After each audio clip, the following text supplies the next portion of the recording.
both teams. Good evening, Coach Hot. Welcome Good evening, back. Charles. Thank you for having me. All right, Coach, a very interesting game. I think I was a bit surprised with the result yesterday. UST just, I guess, manhandled UP. Talk about that game. What did UST do so well for them to be able to, I guess, just control that whole game against UP?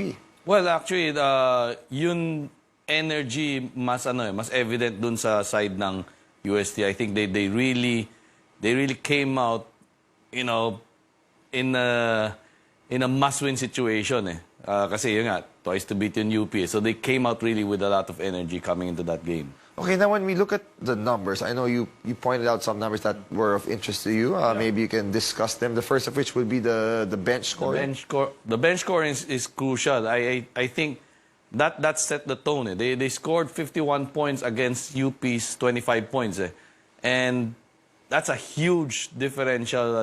And in fact, if you look at the stats, ang daming double-digit scorer while sa UP, only 3 players scored in double-digit. So that's crucial, yeah. So I think that is very evident, and especially their perimeter points. Okay. We know UST likes to shoot the 3-point shot. So yan, malaking bagay yan. Okay, how about the turnover factor? Was it the press of UST that got to UP? That's why they committed 22 turnovers? Or how did they force all those turnovers? Well, for one, yes. Coach Aldin employed his half-court trap. Medyo it was effective. And then, second half naman, a young JV Mantilla came in because for defensive purposes ng UP. Kasi siyempre, medyo bata, medyo in-pressure talaga nila. Yeah. Okay, when you look at the assist statistics, Coach Shot, UP only has 12 compared to the 23 of UST, with Renzo Subido having 12 assists on his own. But when you look at the assists of UP, was it just a case of them not making shots, or was it that they really were playing a lot of one-on-one ball? Well, for one, yes, they let's be honest, they rely a lot on their talent. They play a lot of one-on-one, dump the ball to Bright, Acuete in the post, and then, play from there. But at the same time, they miss a lot of shots. In fact, they made 3 out of 17 3-points. And all those 3 3-points that they made only came from one. And hindi pa galing sa play. It's more one-on-one step back, shoot the 3. So I think, that's something that probably they need to look at. Okay, now sinabi mga coach na very balanced yung scoring of UST. But which players for UST really impressed you in the game yesterday? Or were the game changers? Kasi si Chabio medyo, MVP, given na yun, di ba? I think the main difference, and this goes back to even yung last game nila, was Sherwin Concepcion. He only played 11 minutes, pero he shot 4 of 8 ng 3 points. So 12 points kagad, pero 11 minutes lang nilaro niya. So that's a huge factor in the game. Would you say na yung UST ba parang kontrapuelo sa UP? Kaya hirap pala. I mean, they're 3-0 against UP right now, or is it in the heads of UP? Why have they just been struggling? Well, I think for one, iba yun Not I wouldn't say it's kontrapelo, pero siguro mas mas evident right now coming into these games, parang they have something to prove eh. Parang yun attitude nun UST this year was the same attitude that UP played with last year with Desiderio.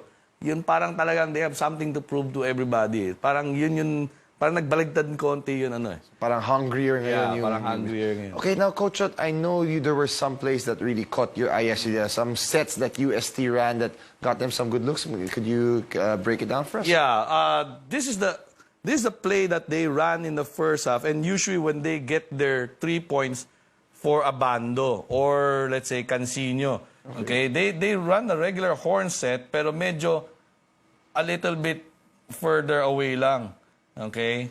So how they set it up is the point guard, this could be Nonoy or Subido, they would run a ball screen with Bataler, okay, or their other big man Ando, while he's dribbling with the ball, attacking, Abando would be setting a cross screen for Chabio. Okay.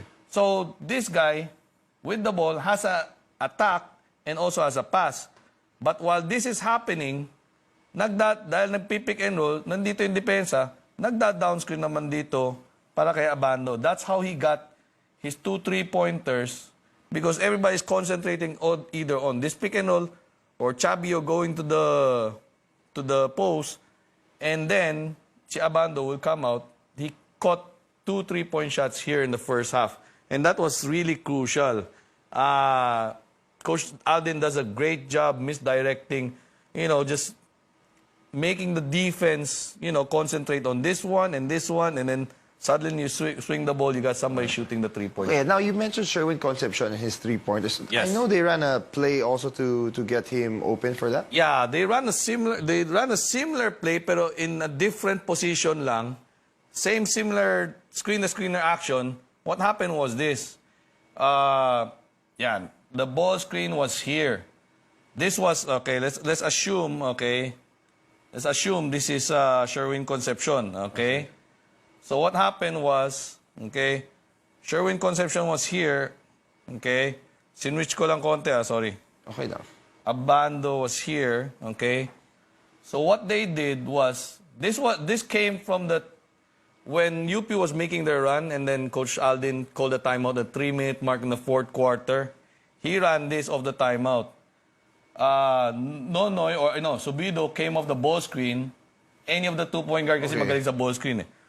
While that is happening, there's a flex action happening here. A flex cut for Abando. So, syempre, kailangan mo rin depensahan to.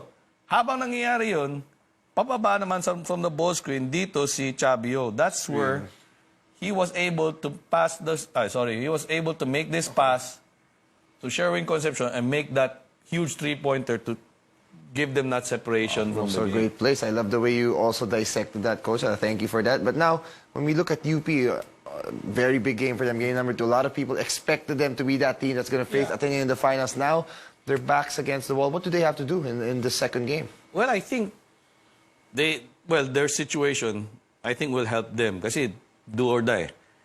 They really have to come out and play with a better sense of urgency. Si Paras played really well defensively against Yo. He is a good, kay Solomon, he's a good matchup. Okay. And Bright was, rebounding, doing the other stuff. But we need the other guys. For UP to be able to compete, they need Manso to be able to contain. It's hard, Nonoy and Subido. He needs to be able to do that. And you need to get contribution more from the other guys. Richie had to step up more. Even the guys that, Noah, Morel, those other guys, they need the other guys to come up and help. Si Javi need to help out. Kasi si Juan, yes, he scored, pero yun nga they only had Juan scoring and they got Bright scoring. In fact, the 12 points that Richie scored, mga 4 points there came from almost the end of the game na. So they really need contribution from other people. Okay, that's a great point, Coach Shot. Well, we're just going to have to wait and see. Hopefully we will be treated to another entertaining game. Thank you so much, Coach Shot.